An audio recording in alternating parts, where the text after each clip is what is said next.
जय गुरु संतपति। आदरणीय संत समाज, हम लोग आदि गुरु संतपति शिव नारायण स्वामी द्वारा रचित ग्रंथ 12 वाणी का श्रवण कर रहे हैं। आते हैं षष्ठम वाणी की ओर, अर्थात छठे वाणी के उपदेश की ओर। जैसा कि मैंने पहले भी बताया है, 12 वाणी नामक पुस्तक में 12 वाणी हैं और प्रत्येक वाणी में 12 सज हैं। तो षष्ठम वाणी के प्रथम सज को हम लोग श्रवण करते हैं। स्वामी जी क्या संदेश दिए हैं, इस पर हम लोग चर्चा करते हैं। कहते हैं स्वामी जी, षष्ठम वाणी के प्रथम सज में, चले जे चले से आपना, आप देखी मन लाई हो। जहाँ अपना देश अपने घर, पहुँचत आप कहाई हो। स्वामी जी कहते हैं, जैसा कि आप सभी जानते हैं, इस उपदेश में यह शरीर इस काल देश में निर्मित हुआ और इसका घर यह काल देश अर्थात पृथ्वी लोक है। आत्मा जो कि हमारा निज स्वरूप है, उसका देश संत लोक है, वहाँ पर हमें जाना है। स्वामी जी बार बार कहते हैं कि अपने निज रूप आत्म स्वरूप को संत लोक तक पहुँचाने की व्यवस्था हमें करनी चाहिए। तो चले जे चले सोई से आपना। स्वामी जी कहते हैं, जो चलना चाहते हैं, कहाँ चलना चाहते हैं? अपने सत्य स्वरूप की ओर, अपने निज घर की ओर। वह आप देखी मन लाई हो से अपने की ओर ध्यान देना होगा, अर्थात सूरत शब्द योग की साधना करनी होगी। फिर कहते हैं, जहाँ अपना घर है, अपने घर को जब हम पहुँच जाएंगे तो फिर हम स्वयं निज स्वरूप को पालेंगे और फिर संत हो जाएंगे। दूसरे दोहे में है, फिर नहीं आवत जात यही जगह, कर्म काल बिसराई हो। अनंत सखी देत रस अपनो, अपना आप बनाई हो।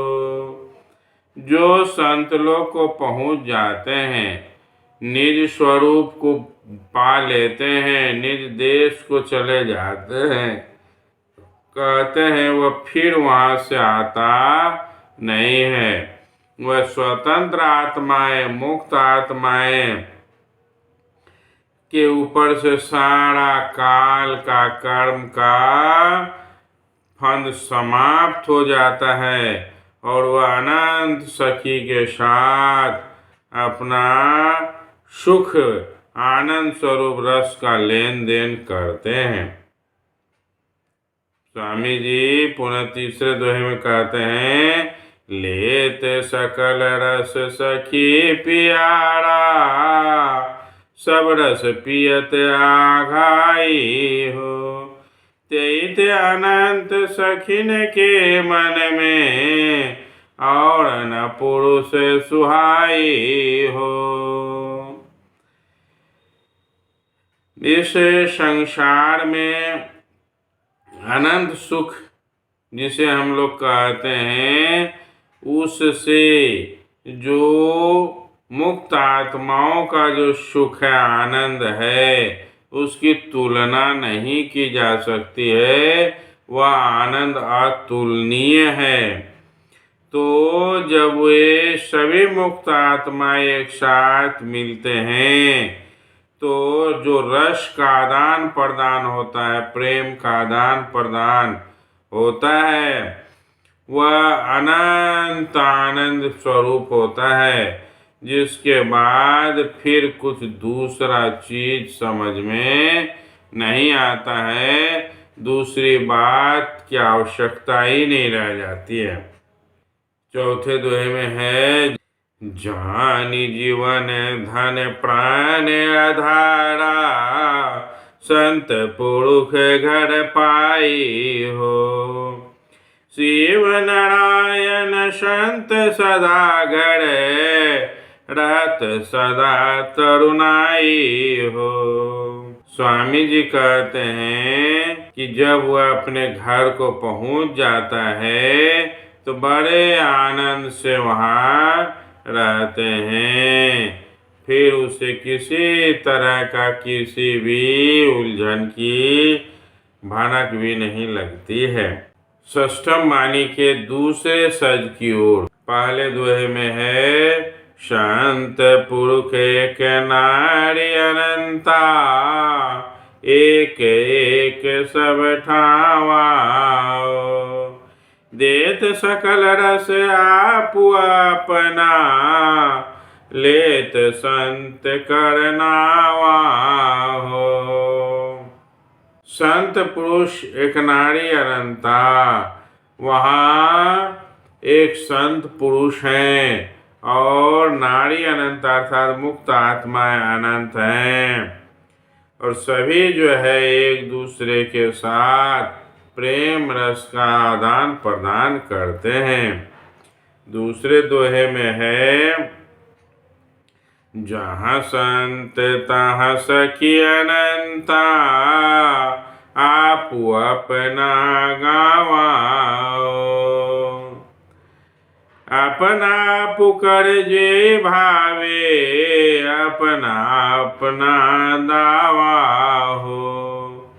सीधे अर्थों में यह है कि सभी मुक्त आत्माएं, जो आत्मा मुक्त हो गई उस पर किसी का कोई चीज नहीं चलता है।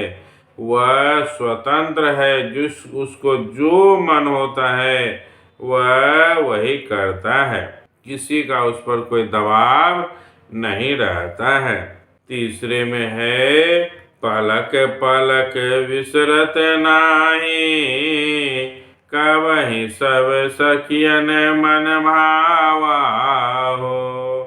संत पति अब अनंतो नारी, सदा सही धरि पावा हो। यह नारी और पुरुष का इसलिए वर्णन किया गया है कि सामान्य लोग नारी और पुरुष के संबंध को सबसे उत्तम आनंद का मानते हैं। इसलिए यह उदाहरण देकर कहते हैं कि संत पति जो है, जो मुक्त आत्मा वहाँ पहुँचती है, वह अनंत सखियों के साथ सुख आनंद को प्राप्त करते हैं। लेकिन ये सांसारिक पृथ्वी लोक के ये शारीरिक सुख से इसकी कोई तुलना नहीं है। वह आनंद महाआनंद है, महारास है। चौथे दोहे में है, छोड़त न संग जहाँ रहे संता, अपना आप बनावे हो। शिव नारायण सब प्यारा, लागत आपन चावा हो। जहाँ वह अपने जब निज देश को पहुँच जाते हैं तो वह स्वयं दूसरे को सुख प्रदान करते हैं। वहाँ कोई किसी को छोड़ता भी नहीं है। सभी एक दूसरे के साथ आनंद के साथ रहते हैं और सभी एक दूसरे को प्यारा लगते हैं। सभी मुक्त आत्माएं स्वयं मुक्त है, लेकिन सभी मिलकर रहते हैं। ये इस तरह से स्वामी जी के षष्ठम वाणी का उपदेश था। हम लोग इसके सज 1 और सज 2 को श्रवण किए।